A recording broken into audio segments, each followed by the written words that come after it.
Okay, we're recording everybody. We're going to start switching it on Facebook, and then we'll go from there.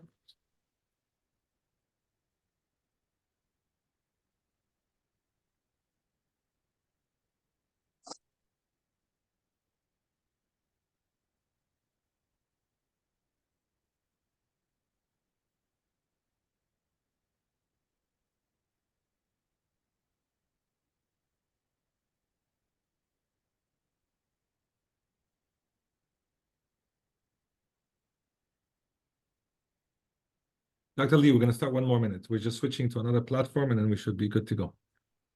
Okay.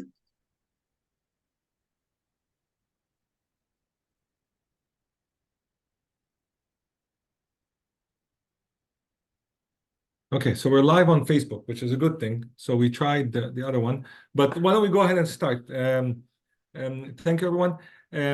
Greetings, everyone. Good morning, or good afternoon, or good evening, depending on where you are in the world. My name is Ayman ElTarabishy. I'm the president and CEO of the International Council for Small Business. And this is our first webinar for January. So we are very excited to start the new year with a very fascinating topic, exciting topic, and unlocking Africa's potential, exploring opportunities across the continent. I am very honored and delighted to introduce the keynote speaker for tonight's session, or today's session, Dr. Jin-sang Lee. He's an endowed chair, professor and director of CIDC, College of International Exchange at the Korea Aerospace University. And I want to read his bio, everybody, just to make sure that we are all can understand the magnitude of how lucky we are. We're having a keynote speaker like this. Dr. Lee is an economist and holds an endowed chair professor at Korea Aerospace University. He is also professor at the State University of New York, Korea, SUNY Korea, for 7 years between 2016 and 2023. Previously, he held professorships at Korea University for 6 years and with Duksong Women's University for 2 years. He taught at Addis Ababa University, the Ethiopian Civil Service University in Ethiopia between 1994 and 1995, and at the University of Strathclyde in the UK between 91 and 93. So he's been all over the world. And his work includes economics, education, TVET, TVET, science and technology, and industrial promotion, social development, etc. in Africa and developing countries. Between 2012 and 2016, he was a member of the International Development and Cooperation Committee, which is the financial decision-making body of Korea's ODA, chaired by the Prime Minister. He served as a member of advisory committee to the Ministry of Foreign Affairs, the Ministry of Justice, COICA, and some government institutions. So he's been a professor, he's been in the government, he's been in development, a very broad perspective and knowledge. He carried out many projects from the Korean public and private sector, UNDP, UNESCO, the European Union, AFDP, ADB, NGOs, etc. He holds an undergraduate degree in economics from the University of Glasgow and a master's in science and international trade and finance from Lancaster University. And he was awarded a PhD in development economics from the University of Strathclyde in the United Kingdom. Impressive. Quite impressive. We are delighted and honored to have you here tonight in this amazing session. We are fortunate, and ICSB and its board and president and chair and everybody want to give you a warm welcome and a happy new year, and the year of the dragon, and also the number 8. So it's a good year with a good program. We met in Korea over dinner late November. And the topic of Africa came up over dinner, and we said that this must happen. This webinar must happen. So we are excited that this webinar is actually happening. And ICSB has a very focused mission and goal for 2024 is to expand our handprint and footprint in Africa. So this is the start. This is step 1 in the process, to bring in experts to talk about Africa, to talk about the potential. And then as we move forward, we continue to build our activities and initiatives in Africa and all its countries. So Dr. Lee, a warm welcome from us to you. I want to take a lot of your time, and I want you to get into the presentation and tell us what's amazing about Africa and its potential. Thank you very much for your kind introduction, and it is my great honor to present today. Before I present my things. Let me just mention a couple of things. One, in June of this year, Korea is going to hold a so-called Korea Africa Summit meeting. This is the first time the Korean government is going to organize, and we are going to invite many head of states from Africa. Same thing happened for USA, European countries, and China, Japan, even Turkey, Brazil, you can name it, even India. So we're going to do the same thing, which we want to have as much close relations with the African countries. And it is a very high time for us to talk about Africa's potential and then how we can work together. In fact, happened to be this is my 30th year when I first arrived in Africa, and it is really fascinating to know about Africa, because Africa hasn't been well informed to Koreans and hasn't been neglected by Korean business. So I'm always interested in how we could link Korean business to Africa. And then we have been trying this and that, but not much is successful. So today's presentation is a very macro scale overviewing the African situation, and then from my own viewpoint, what are the challenges? And you may find that the things are quite general and not theoretical, but at least I want to share my own views. A presentation is as simple as like that. First of all, I want to see the overview of Africa, and then what are the issues, and then what are the challenges, bringing very simple issues. First of all, we can find that where the Africa is now. The population level, huge, more than, say, China or India. GDP, still low. $2.9 trillion, not that big in terms of the size of a continent or population. And we need to look at the macroeconomic indicators. Whenever we talk about macroeconomic indicators, we always look at the economic growth rate, unemployment, inflation, and the balance of payment. Especially balance of payment deficit is very serious among the many African countries. And we need to look at the industrialization. Whenever you have industrialization, you have a good supply of commodities and business activities, so that you can have a good size of trade. Trade volume even less than South Korea. And then what matters is intra-regional trade. Why? Because Africa started AFCFTA in 2021, and you have only 14% of intra-regional trade, which is far lower than ASEAN members, 50%, and European Union more than 70%. FDI, foreign direct investment to Africa, it's not much, $45 billion. But if you see Korean companies investing in USA, in terms of size, is so huge. Even I read a newspaper some time ago, Hyundai Motors is going to invest a lot in Georgia, and one company is investing more than $7 billion. Can you believe it or not? And the African continent, only $45 billion. But human resource development, you need to look at the general education, Tibet, and the surgery education. And then another skills are mismatched with industries. Science and technology, far low. And you have to depend upon follow the technology, while you are having outdated technology in Africa. And then you can easily find say long-term expectation of Africa, and you can see so many projections of population by 2050, 2.4 billion, and it's too many, I think. And now we are living in a fourth industrialization era, and I don't know how much African countries are preparing for the new era. It matters with the connectivity and science, technology, ICT. And African countries have your common goals. Agenda 2063 had been touched because it's far away to go.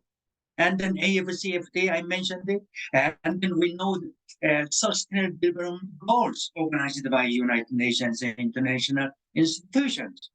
And the transformation is very buzzword, very common. Every country is talking about transformation of the economy and the anti-ITT.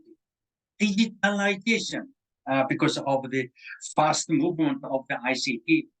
And the human capital, it is very necessary to have improve the quality of education and the skills. Governance and the workshop of the world means that like what China has been doing as a center of the development economics during the last 3 decades, and China became the workshop of the world. What are the future issues for Africa? It is not very difficult to know about because we have global issues. Global issues are more or less matched with or aligned with African issues. African issues should follow global issues. First of all, climate change, very serious. Pandemic we experienced just a few years ago. There are so many uncertainties, and then even I don't know how much African countries are preparing for the fourth industrial revolution, AI, IoT, big data, machine learning, whatever. And then Africa also has new challenges, new issues compared to even global issues, because there are so many issues which are far behind the global standard. And then African countries need to prepare new era, new paradigm for further development. Just the simple analysis of SWOT about Africa from my own viewpoint. You have some good points because African Union is becoming much more efficient than, say, 30, 40 years ago. How about the labor, land, factor endowment, are better because they are being exploited and getting better. How well they are doing, we have some questions. And then it is a very diversified countries in Africa. They have so many different languages and customs, culture. And then I could say about the economies of scope. When you have a very diversified ethnic groups, culture, history, background, then you need to see from not only economies of scale, having large scale of output, but also economies of scope.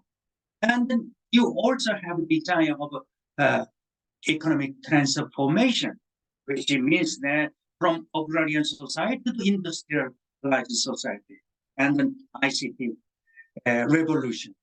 There are some equinices as well, because the population size is so huge, 1.4 billion. And then we know that Thomas Malthus, more than 400 years ago, talked about the fast-growing population, because the population grows geometrically while the food production increases arithmetically. So if you do not control population, then it will bring catastrophe because there will be shortage of food. You believe it or not, I read some journals and found that in 2023, African countries imported more than 54 million tons of wheat, and Egypt only imported 12 million tons of wheat. It's very, very alarming looking at the shortage of food in African continent. And then also market structure not well established, When you talk about the market, I presume that it will be very important to look at the commodity market and the financial market. I will mention later on. And then with the shortage of science and technology, it's not easy for African countries to industrialize by themselves. So you need to look at the science technology and the infrastructure. Everybody will know. How about the opportunities? We know it was a very good starting point for African continent to have AFCFTA. The final goal will be like African countries can have an African Union, like what European Union did. And then I mentioned about intra-regional trade. Agenda 2063, there are so many issues, but we have to look at it again.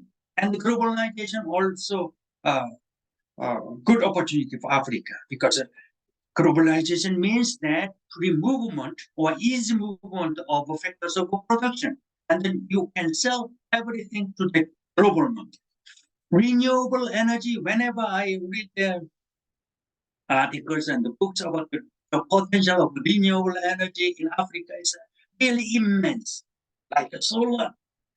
I read that if you can install solar panels in Sahara Desert, like area of Belgium, you can supply all the power needed in African continent, and you still can export to Europe. And then hydropower, and you have so many big, long, rivers here and there, like Congo River or Nile River, and even so many other big rivers. And then Africa has been a last resort for the development, because many African countries are still far behind, and then you can improve on them. I think I have to move a bit fast. Threat, climatic changes, uncertainties of the world. We all know what happened last year on oil before, and the dependency theories. Many African countries are saying that we were colonized for many, many years, and our economies are not able to stand alone. But the obstacles of development, we can analyze it with internal factors and external factors. Then we go into detail. Geopolitical issue also matters. Some people say that, oh, South Korea developed because South Korea has a very close neighbor like Japan, who advanced much earlier than South Korea. So we were able to get technologies and learn so many things from Japan. Some people say that. In Africa, unfortunately, all developed countries are a bit far away. And then also this is the control because of the weather conditions, and the public health were not very easy. And then ethnic conflict, poverty issues, even in government, corruption, governance issues. And then they created the African elite. I do not have enough time to talk about how the colonial elites shifted power to African elite. There are so many issues and so many literature you can find. And then also attitude of the civil servant, language diversity I mentioned. Legacy of colonialism, you can find so many literature here and there, and the newspaper articles. And the Cold War competition also matters. Why? Because after the collapse of the Soviet Union in 1989, it changed a lot, but before that, during the Cold War era, many African countries took socialism. And then when they took socialism, they were not having close relations with the Western world. So not much of a market, development or industrial development. Globalization also further, you can easily find it. What are the challenges? Because it is more important than looking at the current situation or issues in Africa. My thought is about the importance of human resource development. It started with the general education, school education, both quality and quantity. But I found that from my observation, most of African school education is a bit far behind, not really well matched with the fast changing industrial scientific knowledge or changing the world. And you need to improve a lot in terms of syllabus and curriculum, and even quality of teachers. Many African officials and the teachers and the university professors visited Korea, and they are always looking at how come Korean teachers are so well qualified, delivering good quality education.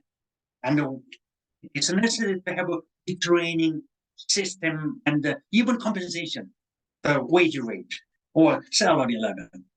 Tibet is a second area which is very, very important to improve the national, capacity for industries. And there are so many issues to talk about, not only quantity and quality, also type of training. That even say, if I want to mention one more, national certificate system. In Korea, we have a very well established, if I say, since the 1960s, when Korea started the industrialization, we learned a lot from Germany. Of course, Japan, USA, and Europe, European countries also supported, especially Korea followed how Germany did in Tibet and the industrial promotion. Surgery education is also matters in terms of quality and quantity, and also field of studies. Some African countries are having, say, 70-30 rules, meaning that 70% engineering and science and 30% humanities. And the research development, as well as academia and the industry linkages, very weak in Africa. How about the market? I found that many African countries are still having very traditional market, meaning that they are not efficient. They still have a barter terms of trade, bring 10 shares of, say, wheat, and then you can deal with, say, 3 shares of other commodity like that. And the financial market should be improved because in order to promote a country, every country needs capital. Capital comes from own capital market or financial market. Like if you see USA or Korea or other market-driven economies, you can easily find it even in China. They have a very good, strong market or financial market. See, they can easily raise a fund and then invest in different industries. And the e-commerce booming, only some countries, African countries are doing well, but other countries also need to improve e-commerce. And then also industrialization, very necessary because unless industries are improved, it is not easy to accumulate the national wealth. And there are so many theories about how countries can industrialize. Infant industry argument is another story. Because when domestic industries are not capable of competing with the foreign industries, then you have to protect the domestic industry until they are capable of competing with other industries from other countries. And also need to have a structural transformation. And then one, say, photo, I put it here, is a Korean company who invested in Ethiopia. You believe it or not, this company is employing 6,000 workers. It's a garment industry. They have factories in Vietnam and Ethiopia. Ethiopia, when we see wage rate, we usually see wage rate of say, in garment industry. They pay less than $100. You believe it or not, in Vietnam, it is nearly $1,000. China, even more. Even Korea, $3,000 for unskilled common labor who are working in the garment industry. So this is the fact. It's good opportunity for African countries to attract foreign direct investment. That's why I mentioned here FDI. And then when you have FDI, you need to look at the trade promotion, because unless you earn hard currency, it will be very difficult to sustain economic development in any country. Also, I mentioned about the importance of agricultural output because of rapid growing population. Because I read that in 2022 in Africa, there were 46 million newborn babies. And then I searched it, how many new jobs are necessary in that year. And then in Africa, they needed over 30 million jobs. I don't know how they can create 30 million jobs in the African continents. Big challenge. But I found that in some years ago, I did some research about land reform issues in different countries in Africa. Because even in Ethiopia, even in South Africa, and so many countries are having very unproductive or low productivity in agricultural sector due to very complicated land ownership. You believe it or not, in Korea, after the Second World War, when Korea was liberated from the Japanese colony, we brought land reform in the early stage so that we were able to improve the agricultural productivity. There are so many issues we can discuss. Infrastructure and the technology very necessary. You can easily find in which area in agricultural sector you have to improve the infrastructure. Because unless you improve the infrastructure in a rural area, it will not be that easy for the agriculturists to have a higher output or even new technology there. And then agro-processing industries, and so many countries are trying to improve the agro-processing industries because vast proportion of the agricultural output, even fruits, these things are just a waste. They cannot consume in short period of time. So they need to improve it, how they can preserve it and then process it and then distribute. And then also agricultural market, not well established. Because if you have a very good agricultural market, you can easily generate income with the surplus output. Social overhead capital or infrastructure, science and technology also a big issue. Our roads, railway, seaport, so many things you can have. Renewable energy, whenever I visit Africa, I always feel very sorry because you have a greater potential and still waiting for development. I mentioned about solar, hydro also. Along the Congo River, I heard that if they can generate the hydropower, they also can supply all the power needed in the African continent. And then also wind power along the what you call East African say drift valley, huge one. Science and technology very necessary. ICT, you can name it. And you can see the table in the right hand about the potential, really good potential. All in all, it is also necessary to have a very good governance. If government cannot bring good policies, efficient policies, it is not easy to do them.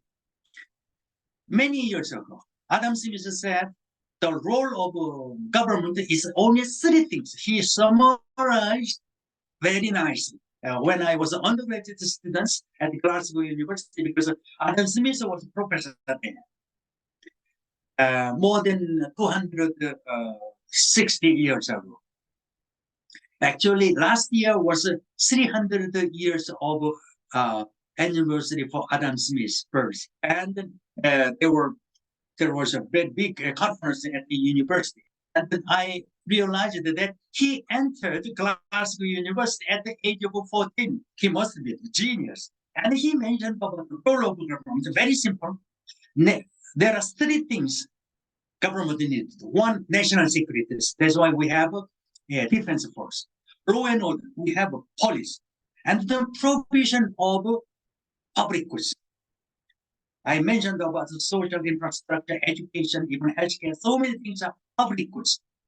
And then his summary. And then you may remember that Adam Smith contributed a lot in economics. He wrote the Wealth of Nations, which is like a Bible of economics, we call it. And then he contributed two very, very important work. One invisible hand. The market will operate without government intervention. Two, division of labor. He talked about the pin factory. So it is very important which government have proper say policies which they can generate their economics or generate the income. And the transparency or good governance are very important, and then democratization. And I know many African countries are still struggling with the coups and some irregularities among the civil servants and whatever. And e-government is also very important. One thing, Korea has a very advanced or very well-established e-government system, one of the best in the world. Even UN learned from Korean experience about e-government, and it will bring the economy much more formal, much more efficient. This is my last slide, which is how Korea can be a partner for Africa's development potential. Unlocking it. I found that we have to work together. It is not only academia, also business, government together, and then African academia, business, government together with the international organizations, we can have a very good partnership. So when we have a very good partnership, we can provide good enabling business environment, science and technology, ICT, and human resource development. And these kinds of partnership programs should be holistic approach, not only one. And there should be some processes. But I sometimes present here and there, and then I also mentioned that among the African countries, they have been getting a lot of good support from developing countries and former colonies since the 1960s. Most of the countries, African countries, were independent in 1960s, and they have been receiving foreign aid, and they have been trying to develop. But I think there's a area of foreign aid is more or less the same, with the small changes. Nowadays, you can see that Chinese engagement in Africa is very huge, but we still look at the future of Africa, which is necessary to improve in terms of science and technology, ICT, industrial promotion, and Africa can generate their own technology, industrial promotion, and you need to have a very good partner, like Korea had a good partner with the USA and the European countries and Japan during the industrial promotion. So same thing can happen in Africa, because we have a big capacity of industrial development in Korea, and also science and technology, and in many different areas. So that if we can work together, it will shorten the time of unlocking Africa's development potential. Thank you very much for listening. And if you have any issues to raise there, then I can discuss. Thank you. Thank you very much, Dr. Lee. Quite impressive. I really like these. Let's leave it with this one here for a little bit, because this is just wonderful here. I'm going to ask some questions here, and I'm going to ask the participants that have joined us here if they want to put any questions, is to put them in the chat section here, or to ask in the Q section, and we'll answer here. But the more I hear, Dr. Lee, the more I see 1 minute we're taking 1 step forward, and then 1 minute we're taking 1 step back. Then 1 minute we're taking 2 steps forward, and then we're taking 2 steps back. And it's always this continuous back and forth going up and down here. So my question to you, and I know I'm starting with a very difficult question here, right? So what's next? It's always the same thing over and over again. Yes. You know, we're doing the same. You know, I think I'm getting old here, so I don't want to say my age here. But for years, I have seen I read the same news, the same things recurring over and over and over again, and nothing has changed. So what is changing in your opinion, or what needs to change to make the needle move in the right direction? Yes, I think I presented it, the human resource development as a top priority among the African countries. It is necessary to have a good education system, and then good culture, good mindset, good of everything. Because people controls the economy, politics, the society, so many things. If people are not well established, well stand, and then they are not having proper knowledge, then they will have a lot of mistakes.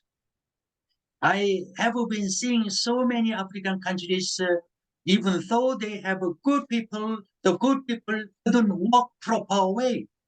And then maybe because I was being asked a very similar question here and there, and then I said, why don't you have a good patriotism? You need to have a good patriotism, good dignity of patriotism. Why? If you do not have a good patriotism or good ownership or good over everything to your country, then it will not be that easy. If you see all the Asian countries who are doing well, like in Korea and the Taiwan and the Singapore, they have a very good degree of patriotism, thinking about their own country. We know that when you do not have your own country, then you know what happens like Israel and Hamas war. And then you know what happens when your country is being attacked by foreign aggression, like what happened in Ukraine and Russia. So it means that you need to have a good nation state sustained with good people. But I found that many African countries, even though they have very large number of well-educated people in USA and then Europe, they are not intending to go back to their own country and then build up their own industry. Rather than they stay outside of the country, and then they got their good job and then good income and then good education for their children. So you can hardly see any country who are not having good, say, nature about their own cultures or own nation. So my starting point could be how you can change the mindset of the citizens so that they can have a much more engaged to their own country. So one thing, if I link it to the politics, because many African leaders do not think about their own country, and they try to take advantage of power to getting better for themselves rather than the nation as a whole. I don't know whether I No, yes, very provocative, I have to say, very provocative answers. But you know, then but I want to unpack this a little bit here, and I want to start first of all of things that we can control. You know, ICSB is in the area of SMEs and micro entrepreneurship and education. Most of it is we are primarily professors, educators, researchers that engage with private sector. That let's unpack this a little bit here. You have been related or you're engaged with different universities in Africa. What do you see as a path forward with ICSB and with other institutions like ICSB and with the Korean government and with many different institutions? How do we start changing this mindset that you have mentioned through the education curriculum, through the education process, that we can start influencing or putting a little bit of ideas on the future? How do you see that happening? You know, what some ideas that you might think of? And then there's some questions, great questions that came up from Andy, Yes. from Madisa. So we're going to go through them. But I just want to start with that one. So Yes. we start with a framework. As an education institution, as I have been in the education more than 30 years or so, I found that there should be some clicking point, say, which you can make some successful stories.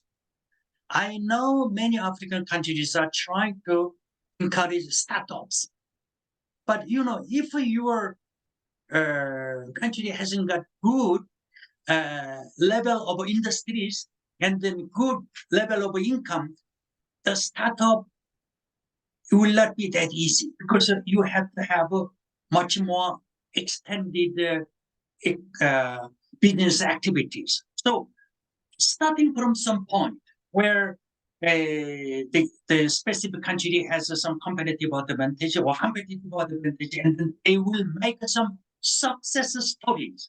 And it is necessary to make it large scale industries so that they can be driving force of the national economy. Like what happened in Japan, what happened in Korea, because we have big jables, and in Japan too, many years, even earlier than Korea. And then when you have big industries, and then big industries will have so many, say, vendors, and so many small and medium enterprises which are working for big industries. So there should be some driving force of making the economy to move.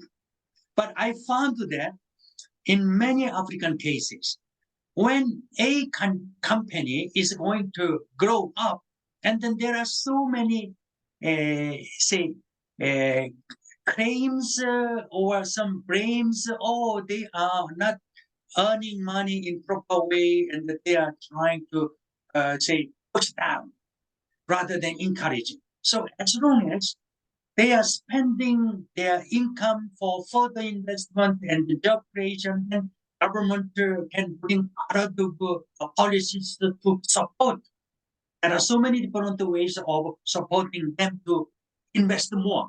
Because as I said, you badly require industrialization. Industrialization requires investment. Investment requires capital and the technology. Technology you can borrow. Capital you can give other benefits. So interest rate among the African countries is so high, 15, 16%. And then who can invest with that high interest rate paying for borrowing from the financial institutions? So there are so many issues, but there should be some starting point which you can track the movement of industrial activities. Okay. Maybe small. So let me answer this, and I like it. I think it's a great idea. I think it's a provocative idea. But you basically are saying, in simple terms here, is use a playbook from Korea, in which the government goes and uses the same plan when Korea, you know, was the Miracle on the Han, when they started developing, is decide to invest in huge firms, create huge conglomerate firms in the country, and their job is for national production, huge projects. And in doing so, by selecting, not the government doing it, but selecting private sector companies that are capable of doing it. So it's this public-private partnerships, the Shabals of Korea, but you call them something else in Africa, and saying to a specific country in Africa, 5, 6, 10 companies in this country, the government will support you into these 10 industries: agriculture, manufacturing, whatever it is that is specific to that country. we're going to support you. We're going to make, ease of regulations and everything. But your job is to grow, and your Yes. job is to hire as many young people as coming. Now, Dr. Prinat or Andy Prinat said this in his question, and I think that confirms what you're saying. So I'm going to use that as a backup to what you just said and what was questioned. He said, according to the 2023 World Bank report, up to 12 million youth will enter the African labor market across the region every year, and only 3 million new formal wage jobs are created. So 12 million are coming in, 3 million are only offering. Therefore, we have a 9 million gap between what do we do with the 9 million gap? So basically, based on what you are proposing, based on the playbook from Korea, that 9 million positions or that are going to be there, the government needs to start to decide which companies we will invest in, which we will support to make the gap. Now, knowing this, of course, the resistance is going to come saying corruption, self-selection, family-owned, you name it. Every single thing that Africa is known for as the dark side of Africa, and all these things are going to pop up. Why this company and why not this company? Why did you do this and not this? This is all understand. Okay. The reality is it is like that. But that's one proposition. The other proposition is we continue to talk about Startup Africa, in which we start to invest in startups and hoping that some of them succeed. And yet you're saying that the ecosystem for this, even though it's exciting and media, the darling of the media, it will not sustain solving this problem. So let me make it more complicated now. It's 8 o'clock here, so I'm going to make it complicated. What can Korea do? Korea has two playbooks. Has the playbook that you use with the Shabals, which is companies and all that stuff, and Korea is a startup nation. It has so many programs to support startups in Korea. What can Korea do as Japan helped Korea or Germany helped Korea? What can Korea do to address these issues? Because there's some questions here saying, what can South Korea do to help Africa in partnership? So now we turn the tables, and I think this is Moses, a colleague of ours, mentioned this. What can they do? You mentioned the conference in May or June that's going to happen. Well, Yes. how is that going to happen? What is the framework? I don't know the framework yet, but at least the government is still finding an agenda for Korea-Africa Summit. And even at the end of December, I was invited by the Minister of Foreign Affairs and then the Summit Organizing Committee, and then they asked me to present about the general issues about African economy. So I also mentioned that because Korean development experience is very unique and very fresh. So we can easily have a partnership with the African companies. And it should be some kinds of relationship which Koreans can share their technology and the know-hows and how they can promote their industries. Because you mentioned about the 9 million jobs are very serious for African countries, but in China also they are having big problem too. And the only thing is industrial promotion. It is not possible to ask African industrials to invest, but also the easiest thing is to attract foreign direct investment. I mentioned how the Korean companies are having this big, large-scale investment in the USA, but also, if I spend 1 minute, Samsung invested a lot in Vietnam, and one factory employs 147,000 people assembling this mobile handset. And so if you have 147,000 people working in one factory, it means that more than 500,000 people are living on that factory. And they exported 2022, you can easily find it from Google, $65 billion, one company, which is nearly 20% of total Vietnamese export and 10% of Vietnam GDP. That is the scale of Korea industry. So if any African country having good skilled labor, good packages, like what American government is giving to Korean companies, then they will go there. So you believe it or not, Hyundai, I mentioned that they have a factory in Alabama. Some years ago, I was attending a seminar given by Hyundai top manager, and then they said Alabama states give only $1 for whole factory site rent per year, $1. So almost none for rent for the factory site, and then all the infrastructure was provided by the Alabama state. That's why Korean companies are going there. So African countries have more things to do because of lack of infrastructure, many things, but there are so many different ways. Even I propose that if African country can offer Korean business, okay, I'm going to offer you a big site of maybe 100 to 1,000 acres of land for Korea only industrial zone. And it doesn't mean that the Korean company will bring all the workers. No Korean common labor will go there. They will employ local workers, and then they will bring only Korean managers, some managers to that factory. So unless any African countries can give such a good, package to Korean company, they will not go there. They would rather go to Asian countries, as I mentioned about Samsung in Vietnam. There are 9,000 Korean companies working in Vietnam. You can live in one. 9,000. So, let me ask you this question here, and this comes from I'll get his name. He asked a very good question here. I think it comes from Jasper. He goes, Africa is rising indeed in SMEs and small medium enterprises, right? The available statistics show that Africa has over about 100 million small medium enterprises, which fits perfectly with ICSB.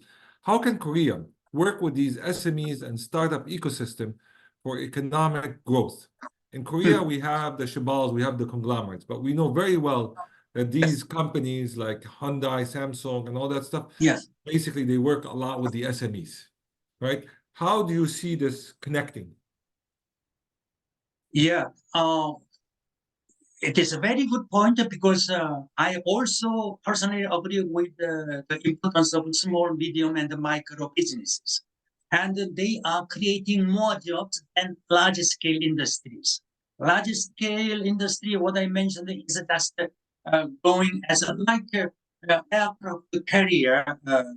American aircraft carriers are so huge and they are moving slowly, and that's the showing the direction. But small frigates and the small planes will have much more detailed tasks. So what you have to do, you have to work in both ways. On one side of the economy, you improve the big, large-scale industry. At the other side, small, medium, and micro enterprises can have a very close linkages with the Korean small and micro industries. Maybe we can start. The starting point can be the Africa, Korea, small and micro business forum or whatever. So we can gather people here and there, and then we can exchange the ideas and then technologies and then experience, and then we work together. And then there are so many different ways of improving how we can encourage Korean companies to go to Africa, because geographically it's far away. But nowadays, even we have a direct flight from Incheon to Addis Ababa, only 13 hours, like a USA. But if we can have more people, visiting Africa, then we'll have a better chance to have a much more close link. And then Korean small micro business people are very in detail. they look at the market and then how we can earn. And then at the same time, the African countries should have some kinds of, say, offering or benefits to the Koreans who are moving in, because they know some Korean companies are having difficulties in Africa because of different regions. Even first of all, if we want to encourage Korean businessmen to visit Africa, you need to have a good flow and order. There are so many people who are disturbed by insecurity in Africa, and even even say some kinds of say packages which are offered to the African Korean companies. Even shall I spend 1 minute, because there is a big Korean construction company who built say a road in Ethiopia, and they have more than 600 equipment standing still in nearby Addis Ababa. They are wasting because it is all rotting and rusting. Because Ethiopian government changed the tax policy, because when they brought the equipment from Middle East countries, they said, okay, it's tax free. Now they asked to pay a lot of tax, and the company was bankrupt, and then another company took over, and then it was a headache. I was going to solve that problem, but because of COVID-19, I couldn't visit Ethiopia. So I think the company more or less gave up this more than 600 construction equipments. That's one example. Yeah, well, this is a problem that needs to be solved, and you're right, and it's good that you raise it here. We have a technical question here, and I want to then ask a follow-up question and then wrap it up. There's a question from a colleague, says, can you kindly confirm on KOICA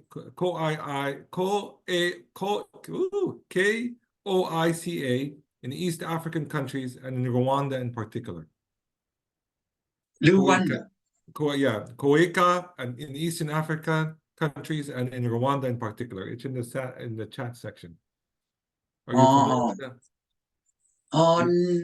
I know COPIA, but KOIPA, I'm not familiar with.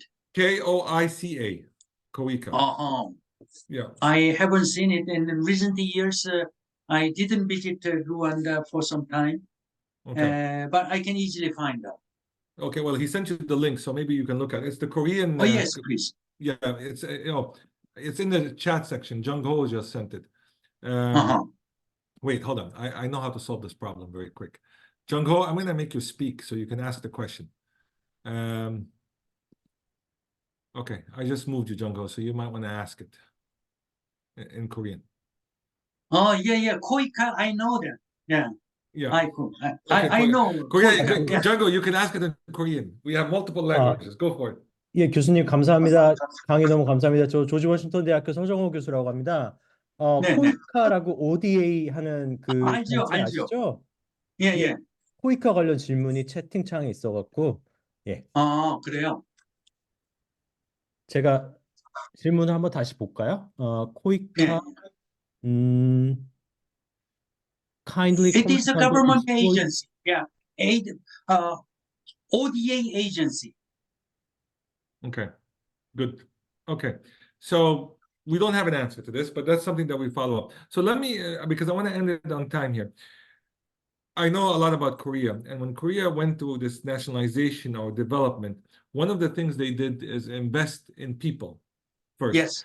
So they sent abroad to the United States, to the UK, to France, up-and-coming scholars or researchers, right, to get their education in these countries and then come back to build the industries. Yes. Okay. Right. This is what Korea did strategically, to send people there, invest a lot of money, but they can come back with all this knowledge to do it. What about this? And I'm going to put this here as a proposal because we have a lot of experts here, Moses and a lot of people here. Has there been any consideration or idea or even a discussion about creating the Africa-Korea Education Partnership? And I'll be very explicit what I'm looking for here, is that countries in Africa send their up-and-coming educators, scientists, researchers to come to Korea for 2 to 3 years in the institutions of the best universities in Korea, the Yes. Sky universities and more, for 3 Yes. years and 2 years. And then in return, they go back. They go Yes. back to their countries to teach, to educate, and create this bridge. You mentioned 13 hours, but what about this education bridge between Korea higher education and Africa's upcoming researchers and scholars, and create a system of knowledge sharing that builds, Yes. that it goes into the government, goes into the private sector, goes into the SMEs. 100 scholars. Let's start with 100 African scholars to Korea. Where are we with this? Absolutely. It is happening, especially for Ethiopia, because the Ethiopian government has been trying very hard to learn from Korean experience. I know that as you introduced me, I spent 2 years just right after the collapse of Mengistu regime. And then I have seen what was happening there. But Korean government, because we are indebted because of Korean War, they sent more than 6,000 troops during Korean War. And then we want to pay back rather than just giving another project. Of course, Ethiopia is #1 Korean aid recipient country in Africa. But we want to do something more other than just giving bread. We want to let them know how to make bread or how to catch fish, we say. Rather than giving fish, we teach them how to catch fish. And it is a very old theory in 1960s, provided by Americans and the British. And then we are doing something for Ethiopia, and then we also invite many African students. Even my university also, we have quite a few African students. And even my previous university, SUNY Korea, also invited so many African students because we want to educate them and then go back, send them back to their own country. But rather than going back to their own country, they all got a job in USA. I can give some examples. So they have a different mindset. Of course, in the end, maybe 20, 30 years later, when they got very well established career, and they may go back to their own country and then build up. But if you see young Africans, you will hardly see anybody who wants to go back rather than staying here. Even, let me tell you one story. We had a training program last year, end of last year, and we invited 20 African government officials, and then 2 of them just disappeared. I do not want to say which country. And then one reason, because when they go back to their own country, they will have only $250 or $300 per month. In Korea, I mentioned that if you work in the countryside as a common worker, you will earn at least $2,000 per month. So few years of work in Korea, illegally, they can earn a lot. And then go back. Even many Africans are just staying in Korea illegal way. So we reported it to the Minister of Education, Minister of Justice, but they said, okay, it is inevitable to have those illegal workers in Korea because we still have some areas with shortage of manpower. Coming back to your own question, I totally agree with you, and then we have to elaborate very close linkages of educating them in Korea and then have a couple of years of working experience in Korean industries and even with the Korean industries investing in Africa, they can work in Korean companies in certain countries in Africa. There's a very good way of doing it. Yep. This has been amazing. I know we're 10 minutes late, but we started a little bit late here. So I think this has been a huge success. And I think a lot of people that have continued to staying here and listening to this have gained a lot. There's a lot of energy and momentum to this. I know I mentioned earlier, Dr. Lee, that this is the first step, is to start this. So we will continue this dialogue. I know our plans that we discussed here is to do something maybe online, a forum online. I saw some people talk about bringing a forum online, 3-4 hour online forum from not just from Korea, but also from the US, and from Africa as well, to have a broader discussion. So let's put this forth. We will work on the details. I'll ask the people that have attended and interested to send me some ideas here. So if you have ideas on the forum and how you want to engage and who you want to involve and how you want to get, please do. Let's do it sometime in the spring. I think we'll figure out a time in the spring in which we'll do it, and we'll bring everybody together for this as we continue on this dialogue. I want to ask you to give us your last comments, and then I'll end it, and then we'll wrap it up for the evening. So go ahead, tell us kind of your last statements for this presentation. All right. I think 1 hour was not that long, but I found that it's very fascinating to have this kind of webinar because there are so many things which we can save having webinar and exchange ideas, and it is necessary to have some kinds of action which we can proceed much closely speaking Korea and Africa. But I know that all other part of the world, it is more or less say saturated, and then Africa has a greater potential because we have a theory called the catch-up hypothesis. When countries are far behind, there will be big chance of coming up, like what happened in China and then what happened in Vietnam.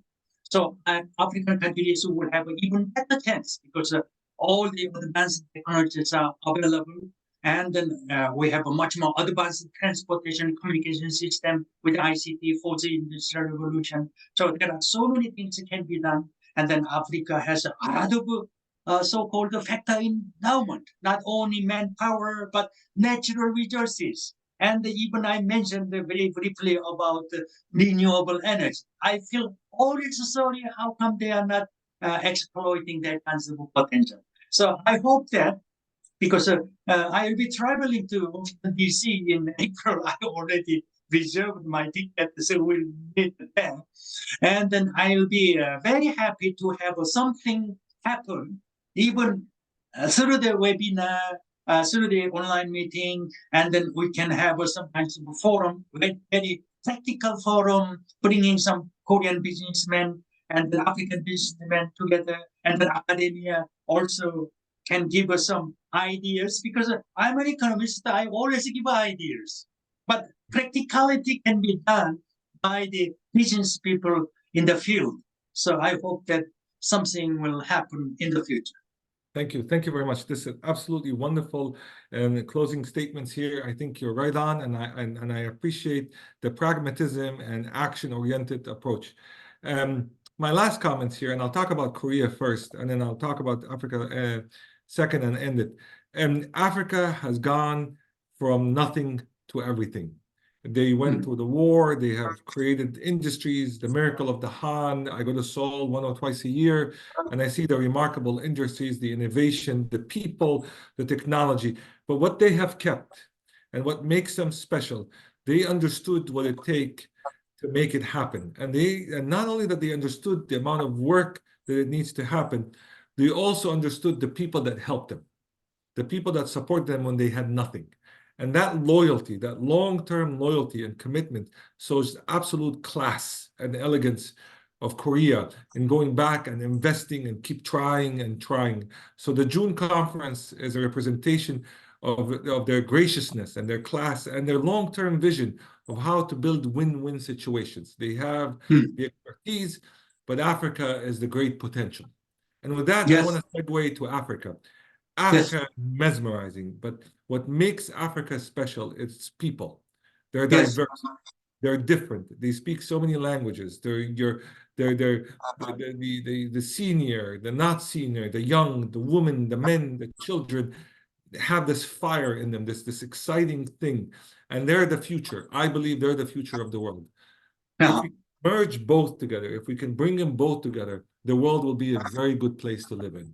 So, with that, I want to end the session. I want to thank everybody for coming here. Thank you. We will continue this dialogue. This is a big focus of ICSB and mine personally as president and CEO. This is what I want to deliver to 2024 is ICSB's plan in Africa. So I will need everybody's help. I can't do it alone. Yes. I need everybody. I need all Africa's help, and I need Korea's help. So let's make this happen. Thank you very much, and we will be in touch. Thank you. Thank you. Thank you. Bye-bye. everybody. Bye-bye. Bye-bye.